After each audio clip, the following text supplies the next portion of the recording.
গতকাল ছিল ৩ August. ৩ August এক দফা ঘোষণা করা হয়েছিল। এই দিনটি উপলক্ষে দুটো গুরুত্বপূর্ণ সংগঠন, একটা পুরো রাজনৈতিক দল এনসিপি সমাবেশ করেছে এবং বিএনপির সাথে সংশ্লিষ্ট, আমরা এভাবে বলবো, ছাত্র সংগঠন ছাত্র দলও একটা সমাবেশ করেছে।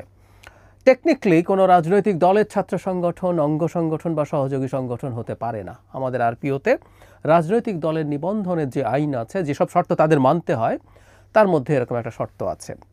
তারপর আমরা জানি এই সংগঠনটা আসলে বিএনপিরই সংগঠন, তার সাথে অ্যালাইন্ড।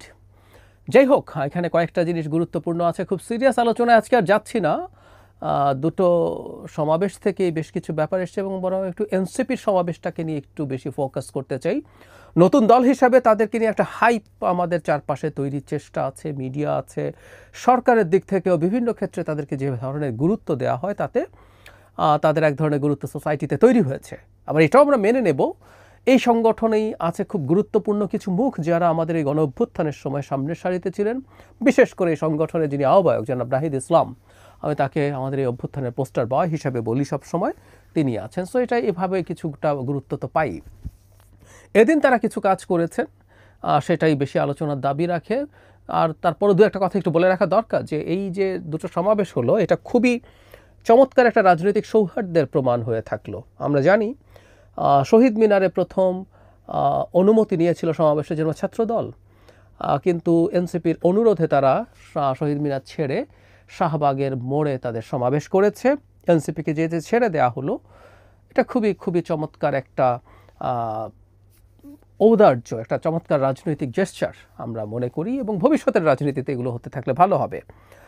দুটো প্রতিযোগী ছাত্র সংগঠন, দুই সংগঠন, একটা পুরো দল এবং একটা ছাত্র সংগঠন কাছাকাছি দূরত্বে সমাবেশ করেছে, পরস্পরকে ক্রস করে গেছে বিভিন্ন জায়গায়। নিশ্চয়ই তেমন কোনো সমস্যার দিকে আমরা দেখিনি। তাহলে খুবই ভালো ব্যাপার, এগুলো ভবিষ্যতেও কন্টিনিউ করা দরকার। এবং একটা জিনিস দুটো সমাবেশেই হয়েছে, এটা একটু ইম্পর্টেন্ট, সেটা হলো বাংলাদেশ সম্ভবত একটা নির্বাচনের দিকে এগিয়ে যাচ্ছে, তার একটা ইশারা আছে। এনসিপি তার ইশতেহার দিয়েছে, এটা নির্বাচনী ইশতেহার না, তারা স্টেটকে কিভাবে দেখতে চায় দীর্ঘমেয়াদে সেটাই ইশতেহার দিয়েছে। আর ছাত্র দলের পক্ষ থেকে ছাত্রদের জন্য তারা কি করতে চায় সেটারও এক ধরনের ইশতেহার আছে, 7 দফা আমি দেখলাম। এবং জনাব তারেক রহমান এই সমাবেশে একটা ভাষণ দিয়েছেন, সেখানেও খুবই চমৎকার একটা ভাষণ, এবং সেখানেও তার সরকার আসলে কি করবেন কিছু তথ্য এখানে উনি দিয়েছেন, সব তো দেননি। তাহলে যেটা দাঁড়ালো, যে কথাটা বলতে চাইছি, এগুলো দেওয়ার মাধ্যমে আমরা সম্ভবত একটা জিনিস বুঝতে পারছি যে বাংলাদেশ এক ধরনের নির্বাচনী রাজনীতির দিকে আস্তে আস্তে ঢুকে পড়ছে, নির্বাচনের দিকে ঢুকে পড়ছে। যাই হোক, এনসিপির সমাবেশ নিয়ে কতগুলো প্রশ্ন উঠেছিল, সেগুলো প্রথমে একটু অ্যাড্রেস করি। সেটা হলো, সমাবেশটার কি লোক সমাগম কেমন হলো? মানে এই লোক সমাগম নিয়েও প্রচুর ডিবেট আমরা সোশ্যাল মিডিয়াতে করছি যে লোক সমাগম দেখতে হবে কেন, আর এনসিপি একটা নতুন দল, তার লোক সমাগম নিয়ে মাথা ব্যথা কেন? একটা আস্ত রাজনৈতিক দলের লোক সমাগম, সাথে বিএনপির সরাসরি সংগঠনও না, অঙ্গ সংগঠনও না, এমন একটা সংগঠনের সাথে তুলনা করে আমরা আসলে কি অর্জন করতে চাই, এই প্রশ্নগুলো অনেকে করছেন। আমরা যদি দেখি তাহলে বিএনপির সমাবেশে, মানে ছাত্র দলের সমাবেশে প্রচুর লোকজন হয়েছে, আর এনসিপির সমাবেশে মোটামুটি মানে খুব কয়েক হাজার মানুষ হবে, এই সংখ্যাটা 3, 4, 5 হাজার আমি নিশ্চিত নই। শহীদ মিনার ওই জায়গাটায় অনেক মানুষের সংকুলান হয় তা না, এটার এমন না যে তার দিকে অনেক ছড়িয়ে পড়েছে। যদিও শুরুতে খুবই খারাপ অবস্থাও ছিল, একটা সময় মনে হচ্ছিল খুব বেশি লোকজন আসবে না। এখন এটা দুটো দিক আছে, মানে সংখ্যাকে কি প্রাধান্য দেওয়া উচিত, বা এনসিপির কি উচিত এই ব্যাপারে মাথা ঘামানো? এটা ফ্যাক্ট, একটা নতুন সংগঠন যেটার বয়স মাত্র কয়েক মাস, সেটা এখনই অনেক শক্তি সঞ্চয় করে ফেলবে, সেটা বলা ঠিক না, এটা হওয়ার কথা না। বাংলাদেশের যে রাজনৈতিক ধরন, প্রেক্ষাপট আছে, এটার জন্য খুবই কম সময় এটা। কিন্তু আমরা এনসিপিকে দেখেছি তারা অনেক বড় জনসমর্থন হোল্ড করেন, এই ধরনের একটা পারসেপশন দিতে চেষ্টা করেছেন, অনেক সময় দিতে চেষ্টা করেছেন। বিশেষ করে তরুণ প্রজন্মের মধ্যে তাদের প্রচুর অ্যাকসেপ্টেন্স আছে, প্রচুর অংশগ্রহণ আছে তরুণ প্রজন্মের দিক থেকে। এই ধরনের একটা ভাইব তাদেরকে আমরা দিতে দেখেছি, তারা এটা বলার চেষ্টা করেছেন। ফলে তারা যেখানে যান যাই করুন না কেন তারা খুব ম্যাসিভ স্কেলে করার চেষ্টা করেছেন এবং একই সাথে তারা এই বার্তা সম্ভবত এদেশের জনগণকে দিতে চান, এদেশের বিভিন্ন পাওয়ার সেন্টারকে দিতে চান যে তারা ক্ষমতায় যাওয়ার জন্য ফাইট করছে এবং সেটা খুব অল্প সময়ের মধ্যেই তারা করতে চান।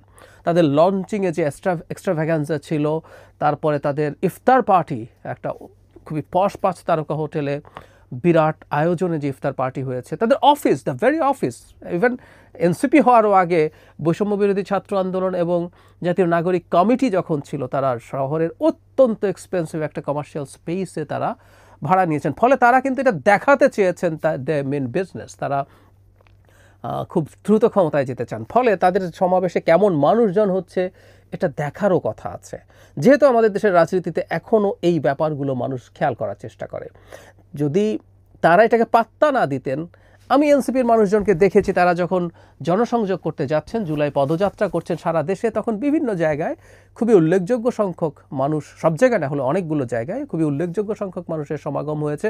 তারা তো এটাকে খুবই হোল হার্টেডলি, খুবই উৎসাহের সাথে খুবই সেলিব্রেট করেছেন যে এত মানুষজন হয়েছে। সো তারা যখন তাদের মানুষজনকে দেখাতে চান তাদের এত মানুষ তাদের সাথে আছে, তখন ঢাকায় যখন তারা এই ধরনের একটা তাদের দলের একটা ভবিষ্যৎ ইশতেহার প্রকাশ করবেন, ভবিষ্যতে তারা দেশকে কিভাবে দেখতে চান, সেখানে কেমন মানুষ হলে এটা তো মানুষ দেখবে, দেখারই কথা, খুব স্বাভাবিক এটা। কিন্তু সেইটা যদি বিবেচনা করি সমাগম খুব বেশি হয়নি। আবার একই সাথে আমরা এটাও বলবো একটা নতুন দল রাদার তাদের এই কর্মসূচি তারা যেটা দিতে যাচ্ছেন সেটার উপরেই ফোকাস করা দরকার।